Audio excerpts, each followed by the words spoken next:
Hey guys, today's video is a little different. Today we are redecorating a kitchen table. We're going to be adding some table runners and a little fall decor. So if you want to see the process, then let's get right into it.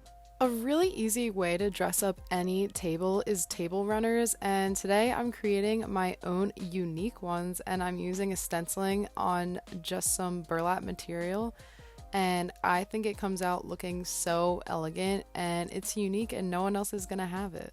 This particular stencil that I'm using is our Vintage Damask Stencil, and I just think it looks so beautiful when you repeat it. After the stenciling was complete, I just rolled out my table runners and they looked so amazing, and then I just added a bowl in the center with some fall foliage. Then I added my table settings with a little more foliage in the middle and it was all complete. Just adding these few key elements to the table just really changed up the whole entire vibe of the room, and I love it.